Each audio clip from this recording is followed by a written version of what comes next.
Flash flooding concerns as our monsoonal moisture continues here across the state. The main threats for tomorrow and how long this will last.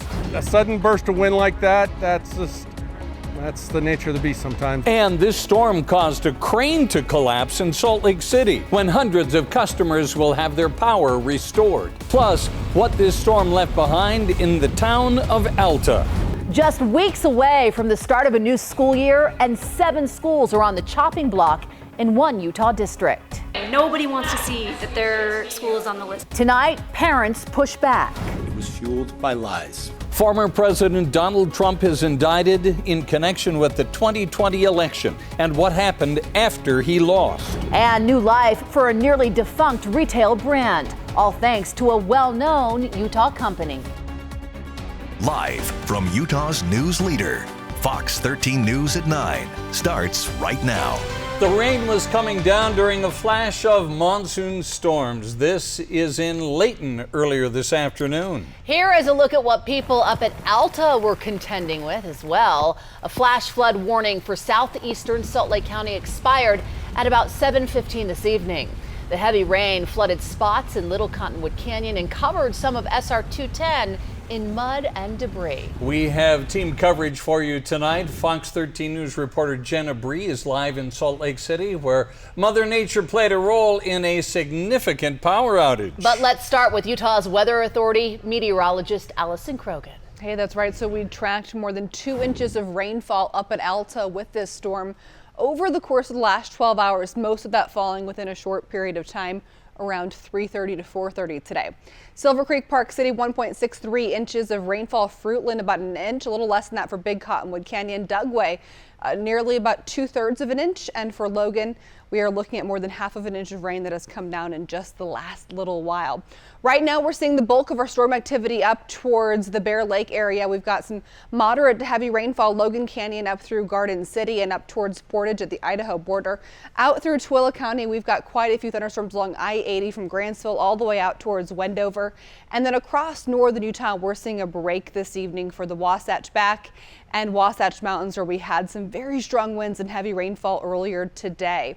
Out towards Milford, a few thunderstorms, but what we're going to be watching into the overnight hours will continue to be some chances for rain, along with cooler temperatures. 70s and 80s right now here across the state. It is gusting in Ogden right now about 40 miles per hour.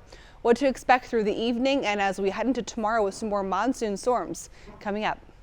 Allison, thanks so much. Here's a live look at Rocky Mountain Power's outage map right now. Little more than 1,300 customers are currently in the dark. The outages are mainly concentrated in the Salt Lake Valley. Outages are expected to be restored over the next few hours. And with that, Bob, one of those big outages took place in Salt Lake City after fierce winds blew a crane at a construction site right into power lines. Fox 13 News reporter Jenna Bree joins us live tonight from Sugar House to show us what happened. Jenna. Bob and Kelly, luckily no one was injured when this crane behind me swung over into power lines on 900 East near 2100 South. It was quite the chaotic evening commute for many drivers in Salt Lake City. Lights at multiple busy intersections on 2100 South were out and traffic was backed up. Crews have worked to restore much of the power quickly. Battalion Chief Ryan Mellor says they had to de-energize the lines to prevent a fire from starting. There's a lot of construction, a lot of cranes. This one here, it's pretty safe. A sudden burst of wind like that's the nature of the beast sometimes. It came up pretty suddenly, so. Rocky Mountain Power announced many customers in this neighborhood might not have the power back on until 1:30 in the morning. Reporting live in Salt Lake City, Jenna Bree, Fox 13 News, Utah. Jenna, thank you so much. 7 Salt Lake City schools are on the chopping block tonight. People with the district say there are not enough students for the schools to run efficiently in Salt Lake City. Fox 13 News reporter Emily Tinser was at tonight's board meeting where parents tried to stop the board from continuing the study. Emily joins us live from the district building in Salt Lake. Emily. Bob Kelly, the Salt Lake City School District voted to continue studying the fate of 7 schools. Now, tonight's public comment at tonight's board meeting was mainly full of parents, specifically from the Wasatch and Emerson elementary schools. The first day of school is 3 weeks away, and parents are preparing this could be the last year at their child's school. People here tonight on our list, which is Julia Lyon. First off, I want to thank the board. Oh, it's gutting. Nobody wants to see that their school is on the list, and frankly, nobody deserves to have their schools closed. Hello, I'm Debbie Hummel. Emerson and likewise Wasatch are true community schools. The round of the shop came because on Tuesday night, parents pleaded before the Salt Lake City School Board to stop the study of whether or not to close these 7 schools. We have the walkability, the sustainability, the community, we have the diversity, the special programs, but it seems like they aren't considering that with this committee. The last time the district closed a school was a couple decades ago. Societally, people are having fewer children. Here in Salt Lake, it's just getting more expensive for families to live. We're seeing families move to the suburbs. Elementary enrollment has dropped 30% in the last 8 years, from over 13,000 in 2014 to 9,600 in 2022. This has left us with a number of schools that are very small. When an elementary school is too small, it can be less effective and less efficient. Other factors like building age and upgrades and student safety is also considered. It's going to hinder the possibility for those families and those children to be able to ride their bikes or walk with their families to get to school. Information sessions will start in September and October, and public comment and public hearings will take place at the end of the year. We can look at data all day long, but that human factor is critical to look at as well. Salt Lake City Schools is not the only district considering closing schools. The Alpine School District and the Ogden City School District closed a few schools this year. Reporting live in Salt Lake City, Emily Tenser, Fox 13 News, Utah. A grand jury has voted to indict former President Donald Trump. The charges stemming from the Justice Department's investigation into the events leading up to the January 6th riot at the U.S. Capitol. Scripps News national political reporter Ava Joy Burnett has the latest legal challenge for the former president. This is the very first time a former president and leading Republican presidential contender has been charged with trying to disrupt the peaceful transfer of power. Former President Donald Trump has been indicted again. Today, an indictment was unsealed. A grand jury voted to indict the former president on 4 federal charges stemming from the Department of Justice's investigation into the January 6th insurrection and the alleged plot to overturn the results of the 2020 election. The 45-page indictment details charges against the former president on conspiracy to defraud the United States, obstruction of an official proceeding, and conspiracy against rights. Special counsel Jack Smith called the January 6th attack on the Capitol an unprecedented assault on U.S. democracy. It was fueled by lies. Lies by the defendant targeted at obstructing a bedrock function of the U.S. government, the nation's process of collecting, counting, and certifying the results of the presidential election.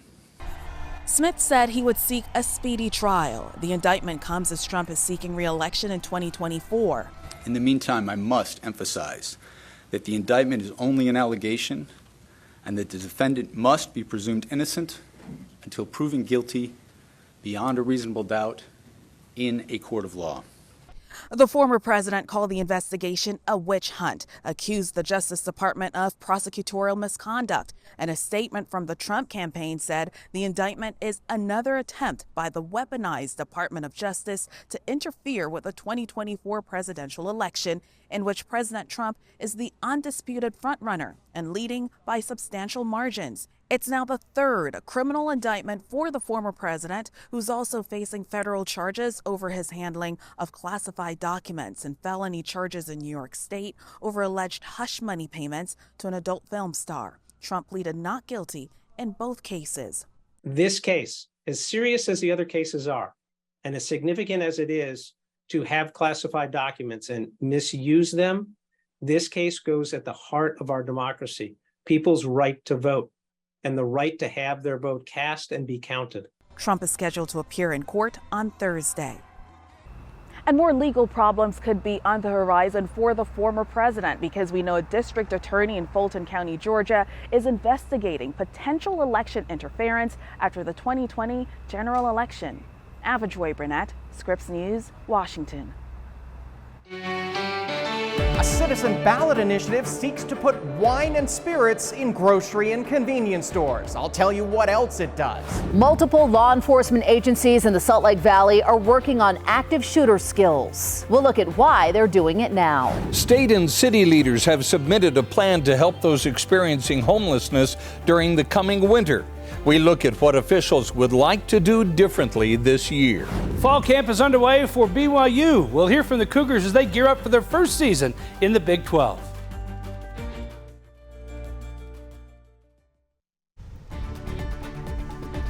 The Utah Attorney General's office says a U.S. District Court judge has dismissed a lawsuit challenging the state's new porn website age verification law. A group representing the adult entertainment industry sued the state. They argued what Utah is demanding is not realistic and could violate people's rights to privacy and free speech.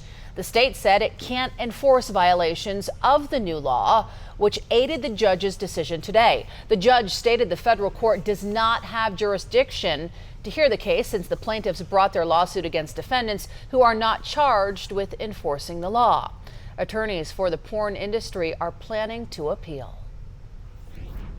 We want to be able to go into Costco. We want to be able to go into Trader Joe's. A citizen ballot initiative has been filed on Utah's control of liquor. It would clear the way for wine and spirits to be sold in grocery and convenience stores and tweak the taxes you pay on alcohol. Fox 13 News political reporter Ben Winslow has the exclusive story.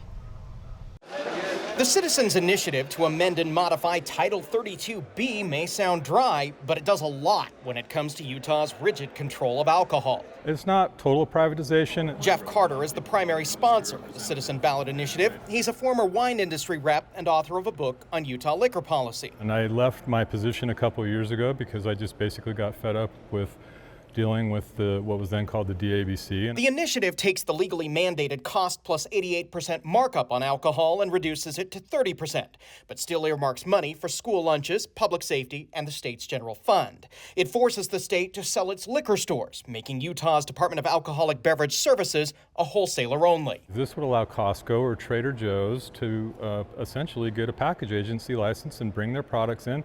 And whether they clear it through the state or they have a direct shipping wholesaler bring it to them, they'll be able to buy it at that 30% markup and then retail it. The Office of Legislative Fiscal Analyst believes the state could lose $120 to $164 million if the initiative were to pass. Carter believes the free market would make up for that and then some. I know that the state should make some money off of alcohol. I don't believe that they should make all the money. The initiative's already cleared the first hurdles with the Lieutenant Governor's office. Then they'll hold a series of public hearings starting at the end of this month before they can gather signatures. But if it is successful, the initiative still faces an uphill battle here in the Republican supermajority legislature, which has backed liquor control since prohibition ended. I just think we've got a really good system that works well. Senator Jerry Stevenson runs liquor bills in the Utah legislature. I would think it's probably not a good idea for the state of Utah. You've heard me say this lots of times. We're the lowest in the country as far as drunk drivers. We're the lowest in the country as far as our youth getting hooked on alcohol. If you go along and just look at what we accomplish with the dollars we spend where we do. The Church of Jesus Christ of Latter-day Saints may also be an opponent. In the past, the faith has resisted efforts to loosen liquor laws. Of course it's going to be a hurdle, but I think that there's a lot of people that don't drink alcohol that just don't really care. If the initiative backers gather enough signatures, it will appear on the 2024 ballot. On the Hill, Ben Winslow, Fox 13 News, Utah. If you want to read the Citizen Ballot Initiative, we have a link to it at fox13now.com. If you're just now joining us, earlier this afternoon we had a flash flood warning up Little Cottonwood Canyon near Alta. This was the scene, mud and debris on SR 210. This picture coming in from Alta Central. Storms have passed for much of the Wasatch Front, which led to a beautiful evening. Many of you saw rainbows tonight. Thank you to Jason for sharing this picture in our Facebook group, Utah's Weather Authority. We head into our overnight hours. We're still tracking some areas of heavy rainfall. And again, tomorrow we have that risk on our excessive rain outlook. Our best chances tomorrow for scattered areas of flash flooding, Ogden down through Layton and Kaysville, all the way into the Wasatch Back, Camas, Uintas, up into Evanston, and this also includes Bear Lake. For the Wasatch Front tomorrow morning, mostly cloudy, close to about 70 for your morning drive, but notice that tomorrow we are hardly warming up. We're going to have our temperatures noticeably cooler here across the state. Right now, where we're seeing our heaviest rainfall is through Box Elder and Tooele counties and up towards the Idaho border. So near Garden City, I was just checking out the cameras at Bear Lake. We are seeing wet roads, some moderate rainfall up through Logan Canyon and then along I-15 right at the Idaho border near Portage and through Tremont. All the way out through the Great Salt Lake in Tooele County, out towards Wendover, we're tracking some pockets of moderate rainfall. Not a ton of lightning that we're currently seeing here across northern Utah, but a few lightning strikes here or there. We head into tonight and we'll continue with some areas of storm activity.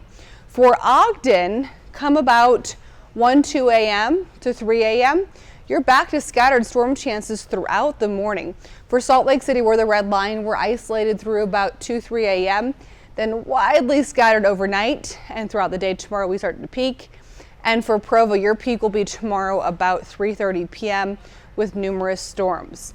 For the Wasatch Front, chance for some storms tonight and tomorrow morning, scattered to widespread throughout the day tomorrow for the Wasatch Front. So we'll go ahead and pause this for you about 3 a.m. as we're going to get some more storms going for the Wasatch Front and through central Utah, down through Nephi, and then we head into 6 a.m. tomorrow, storms likely drifting towards the Wasatch Mountains, Wasatch Back up into the Uintas. And then again tomorrow, we see areas of heavy rainfall. Take a look at 3 p.m. Our I-15 corridor could become saturated through central Utah with more scattered to widespread storm chances for the Wasatch Front. So 60 to 70 tomorrow morning when you wake up. Temperatures tomorrow rising into the 80s for Salt Lake City with scattered thunderstorms throughout much of the day. You've got that possibility. St. George, your temperatures tomorrow also a break from the extreme heat with more chances for storms tomorrow and also on Thursday with our monsoonal pattern. St. George low 90s tomorrow, close to 100 to 105 this weekend.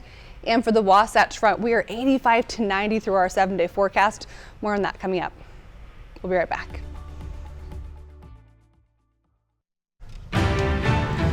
We have breaking news just into the Fox 13 newsroom. The road along I-80, I should say I-80 and 1300 East westbound in Salt Lake City is shut down at this hour. If you look closely, you can see a vehicle on fire. It's in the upper part of your screen. Multiple law enforcement vehicles are there on scene as well. We are working to verify what exactly has happened. We do have a crew on the way to this scene. Again, this is I-80 westbound at 1300 East, shut down right now at this hour. We're going to bring you updates on air and online at fox13now.com. Yeah, that video looks like both directions are shut down. No traffic was coming through. Well, new on Fox 13 News at 9, a 37-year-old man is dead after a crash in Logan this afternoon. Police say it happened at about 1:45 on State Route 30. Investigators say a Ford Taurus was traveling westbound when it crossed into oncoming traffic near 1050 West, 200 North. It hit a truck that was pulling a trailer. The driver of the Ford Taurus had to be cut out of the vehicle. He later died at the hospital.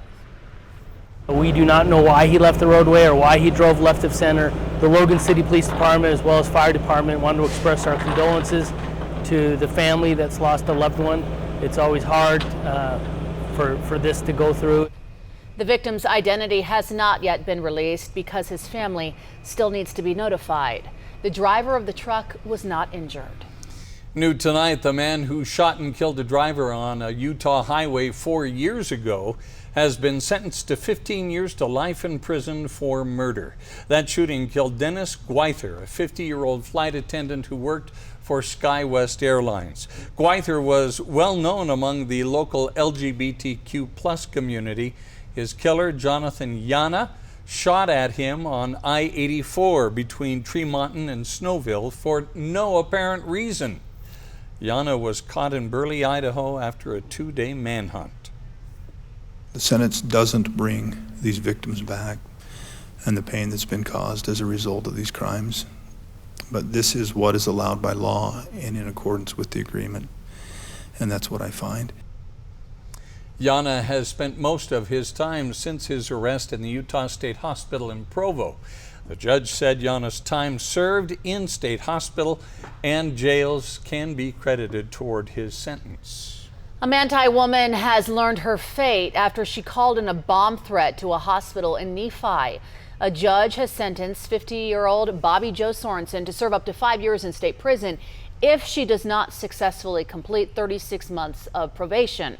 According to court documents, Sorensen claimed that the Hells Angels placed a bomb inside the Central Valley Medical Center and that the hospital would blow up. That threat placed the hospital on lockdown for hours. Her cell phone was later pinged to the city of Springville, where she was arrested. Today, she apologized over the phone to the court for her actions, all in an effort to try to get her charges reduced from a felony to a misdemeanor. It's going to completely destroy any chance I have of low-income housing or anything else. I beg you not to put me in jail. I made a mistake. It'll never happen again. But please, God, I am not a felon. I don't associate with criminals. I don't want to be left on the streets forever because it's a felony. Sorensen also placed threatening calls to other places like Nephi City Hall and the Juab County Treasurer's office in the week leading up to her arrest. Law enforcement agencies are conducting active shooter drills in West Jordan, but hope never to have to use these skills. We're in the hottest days of summer, but state and community leaders are already talking about the coldest days of winter. Coming up, their plans for overflow shelters for the unsheltered population. Almost any community would benefit from having a life flight crew stationed there. We'll tell you why one in Utah is celebrating today. A river trip to southeastern Utah becomes a dangerous challenge in 100-degree-plus heat. It's my trip, and I'll show you what happened while my camera was rolling. The media rights deal for the Pac-12 was presented today. What did we learn? Not much. I'll tell you what's been leaked out.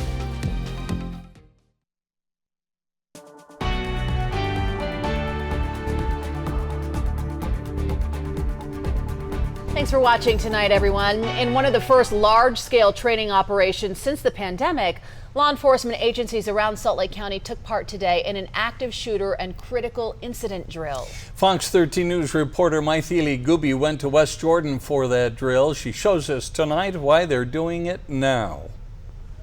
I got another casualty over here. Training for a scenario they hope to never have to deal with in real life. We're basically taking units from around the valley, practicing our response to an active shooter or critical incident event. Multiple police, fire, and EMS agencies participated in the drill at West Jordan Elementary School, practicing how they would respond and treat victims. We're trying to step up our game in getting our fire and EMS personnel inside and to the victims of these events as quickly as we can. Captain Justin Young explains that this drill is to help coordinate efforts with fire and EMS instead of them historically waiting at a staging area while law enforcement is neutralizing the target. And we've realized over the last decade or so that that's not working. And so we actually, for about the last 12 years, have been training all fire and EMS personnel within the Salt Lake County area how to respond directly after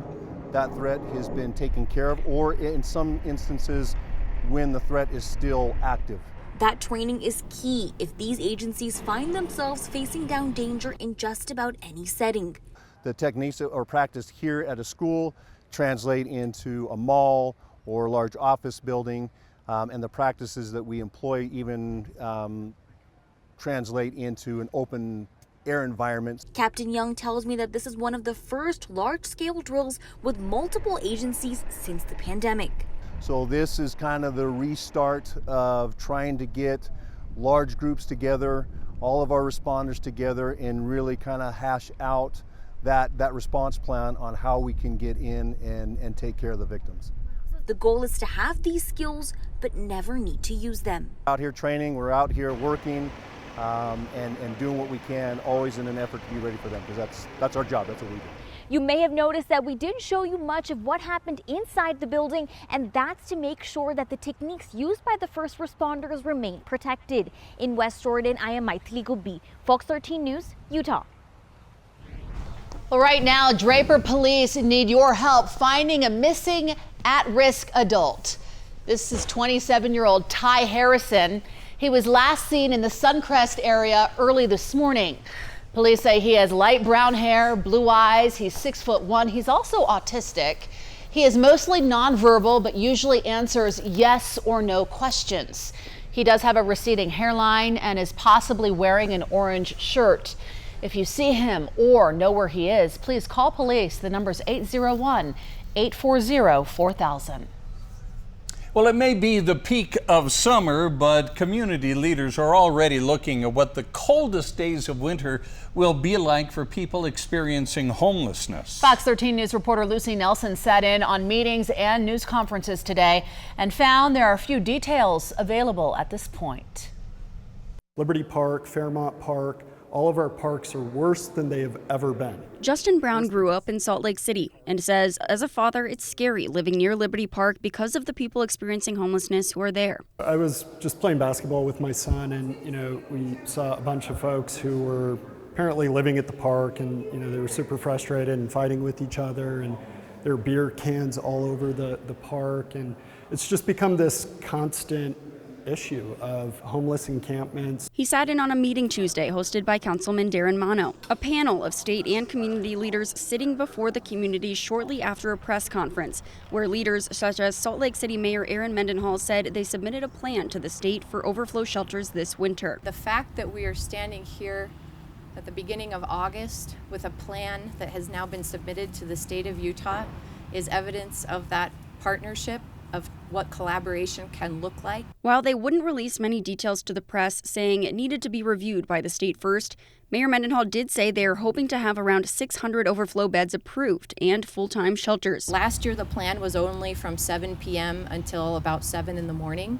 The proposal that's being submitted to the state this year is for 24-hour shelter. She promises if the plan is approved by the state and they can get enough funding, it will be a better plan than last year to keep the unsheltered community warm. Others gathered today, like Justin, wanting to know other solutions that would help all year round. It still feels like coming out of this meeting, there's no real plan. Things are not going to get better anytime soon. There seems to be no sense of enforcement at the parks. Mono saying it's complex, but they have more people across the county on board than before trying to address the issue. We're looking at short-term solutions and long-term solutions, but unfortunately none of those solutions are things that we can flip a switch and say tomorrow you're going to go to the park or you're going to go to the Jordan River Trail and you're not going to see anyone camping there. In Salt Lake City, Lucy Nelson, Fox 13 News, Utah. Well, the state does have 15 days to review the proposal for overflow shelters, but they have promised to present it to the State Homeless Council by August 10th. After months of being on financial life support, a once dying retailer lives again thanks to a Utah company. Utah-based Overstock announced today it will be relaunching as Bed Bath & Beyond. In June, the company bought the assets and brand name after the retailer filed for bankruptcy. The cost was nearly $21.5 million. New CEO Jonathan Johnson says the revamping brings the best of both companies together in one place. It will feel like a very familiar website with bed, bath, kitchen products, easy to find, but it will also have a much bigger and better Beyond with area rugs, patio furniture, home or bedroom and kitchen furniture. It's going to be a great site, easy place to shop. Members of both companies' rewards programs will have their accounts migrated to the new sites. Coming up, an expansion of Life Flight services in Logan.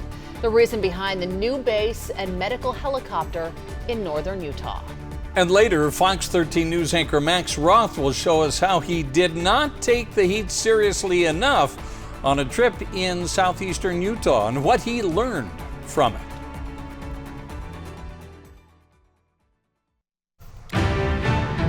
Hi, everyone. If you are just joining us tonight, let's get you back to that breaking news of an explosion, perhaps, along I-80 that shut down the highway in both directions. This is a live look at the scene right now. You can see lots of smoke billowing from that semi-truck. Right now, the road on I-80 at 1300 East in Salt Lake City is blocked off by this fire. Take a look. First, we were told it was westbound direction. It looks like both directions are now shut down. You can also see a very heavy police presence and, of course, firefighters there at the scene. We are working to verify what exactly has happened right now and if there are any injuries. Again, this truck is on fire. It shut down I-80 at 1300 East. We'll bring you more updates as we learn them online and always on air. Well, there is already a helipad at Logan Regional Hospital in Cache County. Today, a medical chopper is calling it a permanent home. Fox 13 News reporter Brian Champagne shows us how having Life Flight based there could help people in northern Utah as well as southern Idaho. Well, good morning. The officials did their thing, including a ribbon cutting, to officially welcome a Life Flight base to Logan. Not only will we be able to transfer patients from Logan Regional Hospital to a higher level of care, if and when needed. And it was needed for Ethan Downs when his bowels twisted and he went septic. I wouldn't stand here and be vulnerable for just anybody, but on my to-do list for the last 5 months has been to thank Life Flight. How do you put the seatbelts on? Then kids and land-based medics got to check it out. What do you think? One of the big advantages to having Life Flight stationed here doesn't start here, where my phone has 5 bars. It's where it's dead, just a mile and a half up Logan Canyon. To have them here so much closer to be able to respond to Logan Canyon and any of our backcountry calls and anything else we have going on in the valley, it's going to change the time frames by quite a bit. Now, when a serious call like this first comes in, first responders can immediately put Life Flight on standby. Airborne in less than 10 minutes and up the canyon, depending on how far, 10, 15 minutes. Several crew members already live in Cache Valley. Several times had the opportunity to transport patients that I knew personally. And more important than a shorter commute time, we'll provide a quick enough response time that I think that there will be lives saved because we have this helicopter right here. Brian Champagne, Fox 13 News, Utah. Well, today's temperature is below average. 91 was our high today. Tomorrow's going to be even cooler with more areas of heavy rainfall as our monsoon storms continue. What to expect for tomorrow. Should the University of Utah stay strong with the Pac-12 or bolt to another conference after they were presented with the Pac-12's new media deal? And there's no dilemma at BYU. They had their first practice of fall camp. We'll hear from the Cougars. They gear up for their first season in the Big 12.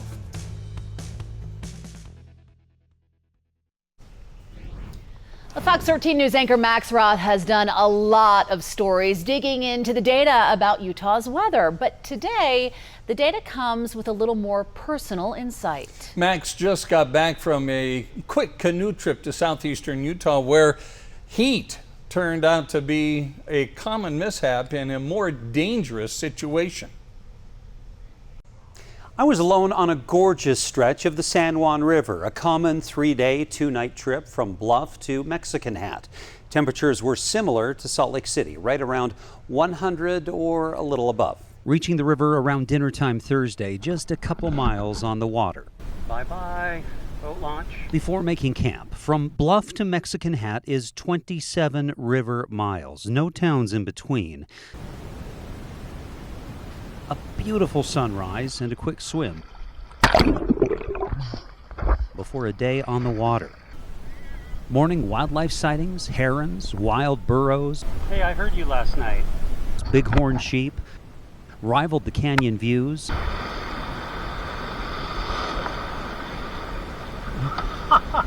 And the rapids made things fun. But I planned to camp around this time and misread the map, passed up the sites I'd considered, so I faced the biggest rapid as the sun was at its peak.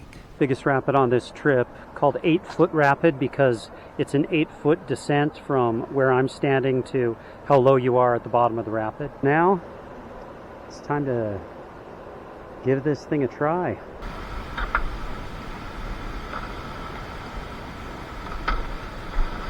The problem? My planning. A canoe designed for longer trips on calmer waters. I packed too much, didn't tie down enough. The bow shoveled into the wave, and the boat was out of my control.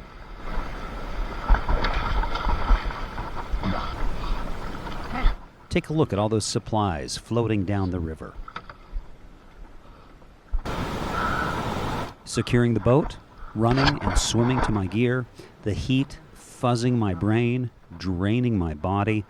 Think about the relative coherence of how I spoke before and after.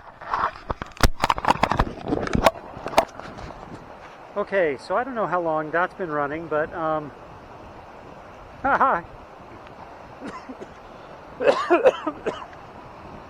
that was spooky.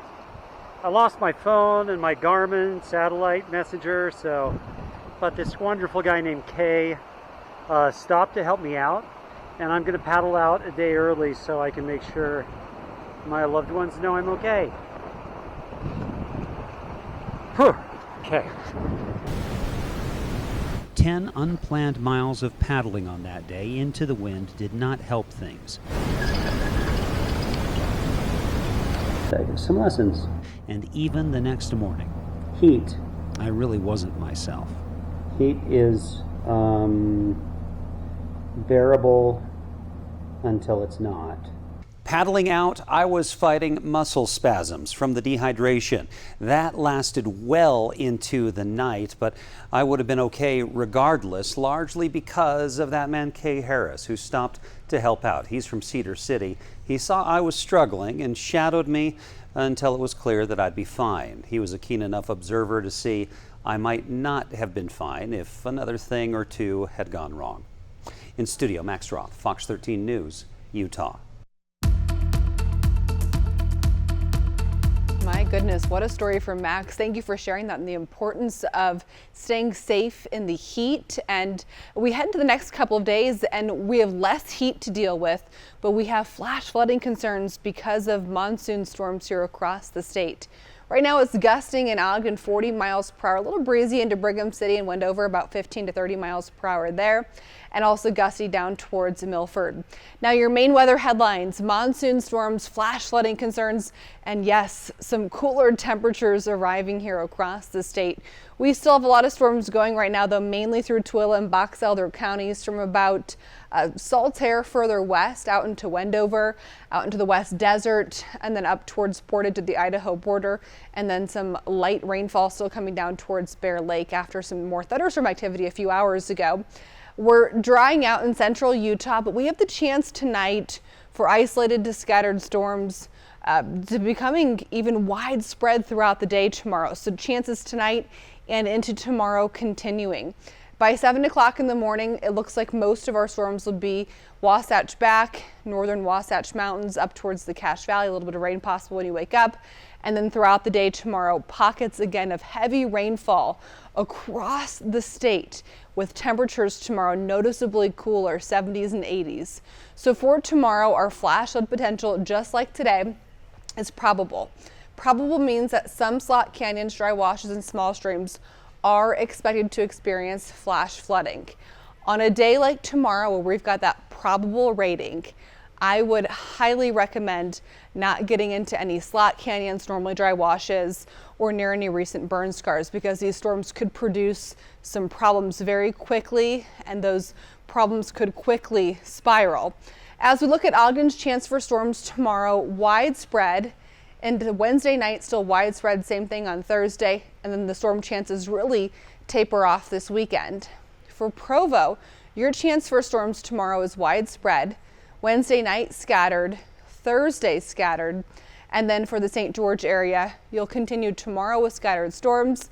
By Wednesday night, isolated storms with temperatures in St. George 93 for tomorrow, 100 degrees on Thursday, close to 100 to 105 this upcoming weekend. So there's still some more heat in southern Utah this weekend, but for northern Utah, look at this relief that we're going to see. 87 for tomorrow, scattered to widespread storms. Thursday, scattered storms. By Friday, 90 degrees. And then after our 7-day forecast, we're going to continue with temperatures above average in the southern part of the state. This will be for the 9th through 15th of August, with below average temperatures to normal for northern Utah. So we could see some more relief on the way once we get into the middle part of August. But for the next week, we're also below average here in Utah. The BYU football team had their first practice of fall camp today as they gear up for their first season in the Big 12 Conference. Fox 13's Andrea Urban has more with the Cougars. Day one of fall camp for the BYU Cougars, and this one feels a little bit different, being that after over a decade of independence, the Cougars are joining the Big 12 Conference. They have a veteran quarterback in Keaton Slovis leading the way, and from what they told me, day one was a success. A lot of talent, a lot of depth, good competition. You know, we got a lot of reps in there, and so we'll watch the film. There's a lot of film for us to watch, but overall energy, day one's supposed to be like that, but there's a different feel to the team this year, and I like it. It was good for day one. You know, obviously a lot of new guys, a lot of new faces, and you know, it's the first day of camp. It's not gonna be perfect. Personally, like, there's always a few plays you want to have back or redo, but it's good to knock the rust off, and I think we executed pretty well. So this is the best time of the year. I mean, it's like Christmas every day for us. We get to come. We actually get to be football coaches and do the stuff that we love. We love coming out on the grass. We love getting our guys together. We like the camaraderie of what, you know, you're trying to create as a football team. The guys around us, we have a ton of depth. Really, I feel confident at all positions. Just a matter of making it work, and you know, I trust our coaching staff to kind of put the pieces together and make it look good and ready for Sam Houston and the rest of the season. And schematically, A-Rod's so good at finding the right pieces and making it work. You can have great plays, but if you don't have the right personnel for those plays, it's not going to work. But I think A-Rod does a great job. And that's why he's one of the best coordinators in the country, is because he puts it all in place for, you know, the personnel that we have. BYU opens the season on September 2nd against Sam Houston right here in Provo. With the Cougars, Andrea Urban, Fox 13 Sports.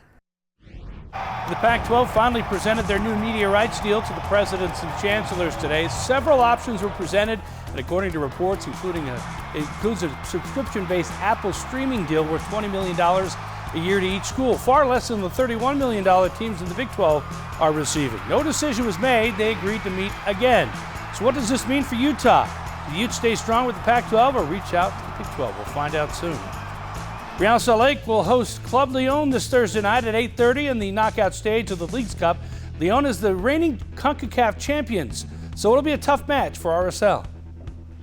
I believe that we have a team that can compete with these guys, and if we put our best stuff on the field and we're disciplined and fully concentrated for 90-plus minutes, I feel like we can get a result. But I think this game on Thursday will be a very good barometer to see where we're at as we make our run towards the end of the season.